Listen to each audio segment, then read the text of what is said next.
조갑제 TV 시청자 여러분 안녕하십니까? 2024년 5월 21일 오후 2시입니다. 우리나라 말에 미련하다는 말이 있습니다. 사람이 둔하고 그리고 고집이 세다는 뜻입니다. 우리나라에 이 미련한 사람이 많은데 이 미련한 사람들이 높은 자리에 있다든지 유명한 사람이 되면은 이쪽 골치가 아픕니다. 여러분 미련한 사람이 요새 어떤 행동을 하는지 아마 짐작가는 바가 있을 겁니다. 이름은 굳이 밝히지 않겠습니다.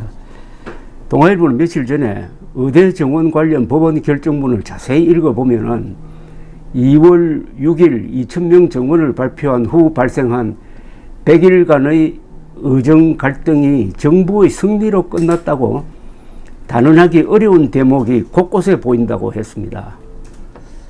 지난주에 서울고등법원 재판부는 의과대학 정원 관련 가처분 신청 재판에서 집행정지 신청은 받아들이지 않고 기각 결정을 내렸지만은 그 결정문에 보니까 정부의 2,000명 정원의 근거와 결정 과정에 깊은 의구심을 드러냈다는 것을 알 수가 있습니다. 결정문을 읽어보면은 오히려 이거는 정부 비판이 더 많다 이겁니다. 정부는 2,000명 정원 결정 및 배정 관련 자료를 제출해 달라는 법원의 요청에 따라 총 55건의 3,414쪽의 자료를 냈습니다. 이를 검토한 재판부는 결정문에서 이렇게 적었어요. 2,000명 정원 결정은 2025학년도부터 2,000명을 늘려야 2031년부터 매년 2,000명씩 합계 10,000명의 의사가 배출된다는 산술적 계산일 뿐 2,000명이란 수치의 직접적 근거는 특별한 게 없어 보인다고 적었어요. 한번 다시 읽겠습니다. 법원 결정문입니다. 2,000명 정원 결정은 2025학년도부터 2,000명을 늘려야 2031년부터 매년 2,000명씩 합계 10,000명의 의사가 배출된다는 산술적 계산일 뿐 2,000명이란 수치의 직접적 근거는 특별한 게 없어 보인다고 했습니다. 윤석열 대통령과 정부가 여러 번 주장한 과학적 근거가 있다든지 정부뿐만 아니라 의료계와 충분한 논의를 했다든지 어떤 연구기관에서 2,000명을 뒷받침하는 자료가 있다든지 여러 번 이야기했는데 재판부는 간단하게 직접적 근거는 특별한 게 없어 보인다고 했습니다. 그러니까 윤석열 대통령과 정부가 여러 번 주장한 이른바 확실한 근거는 존재하지 않고 초등학생도 할 수 있는 1 더하기 1은 2라는 식의 산술적 계산만 있다는 이야기입니다. 직설적으로 표현하면은 대통령과 장관들이 국민을 상대로 거짓말했다는 뜻입니다. 결정문은 정부가 의사단체와의 논의를 제대로 진행하지 않았다는 점도 지적을 했습니다. 재판부는 2,000명이라는 수치가 제시된 건 정원 발표 직전 1시간 전입니다. 보건의료정책심의위원회가 사실상 처음이었다면서 정원 처분이 고도의 정책적 판단이란 이유만으로 처분의 적법성이 명백하진 않다고 어렵게 말했는데 쉽게 말하면 2,000명을 놓고 의사들과 제대로 된 논의가 없었다는 이야기입니다. 정부는 의료현안협의체와 보건의료정책심의위원회, 산하의사인력전문위원회에서 37번 논의했다는 자료를 제출했지만은 재판부는 2,000명이라는 숫자는 그런 논의 과정에서 나오지 않았음을 인정한 겁니다. 재판부는 대규모 정원 후에도 충실한 교육이 가능하다는 정부의 주장도 받아들이지 않았습니다. 의대생들에게 회복하기 어려운 손해가 발생할 우려가 있다고 했습니다.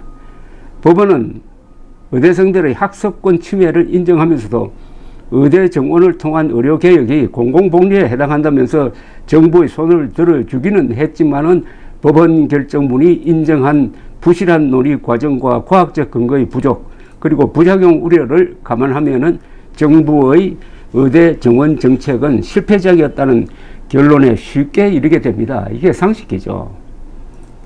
그런데 이 법원만이 의료 대란의 탈출구를 만들 수 있었는데 가처분 신청을 기각해가지고 이제는 출구가 없어진 셈인데 이건 누구보다도 윤석열 대통령에게 치명타가 될 것입니다.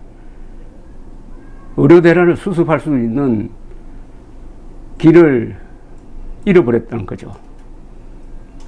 이게 앞으로 3년 동안 계속되면은 2027년 대통령 선거도 날린다는 거죠. 의료 대란으로 총선 날리고 그리고 의료 대란을 껴안고 가다가 정권도 날린다는 이야기가 되겠습니다. 건국 대통령 이승만, 산업화 대통령 박정희와 함께 윤석열 이름 앞에는 의료 파탄 대통령이라는 이 정관사가 붙어가지고 역사에 오랫동안 그 이름을 남길 가능성이 높아졌습니다. 법원의 기각 결정에 가장 실망한 사람은 윤석열 대통령일지 모르겠습니다. 의료 대란이 이제 해결 불능 상태로 들어간 이유가 있습니다. 우선 국민의힘이 수수방관하고 있습니다. 구경꾼이 되어 있습니다.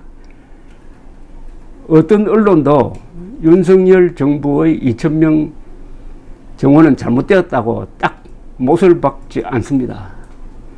그리고 보수 세력 안에서도 윤석열 대통령에게 브레이크를 거는 움직임이 전혀 보이지 않습니다. 더구나 야당도 의료 대란을 방조하고 있습니다. 근데 야당은 계산이 있어서 하는 겁니다. 어떤 계산이냐.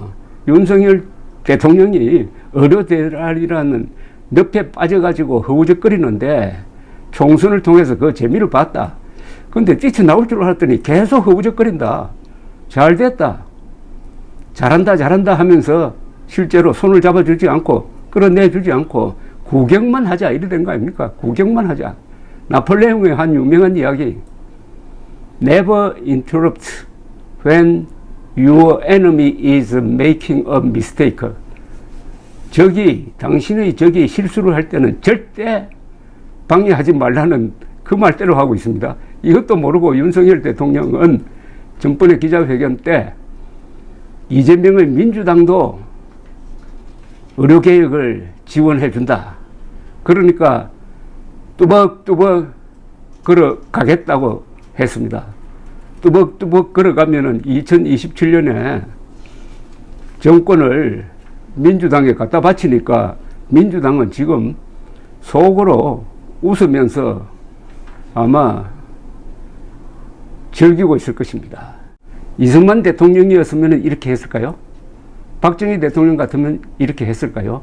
이승만 대통령은 개인의 자유를 존중하는 사람이었습니다.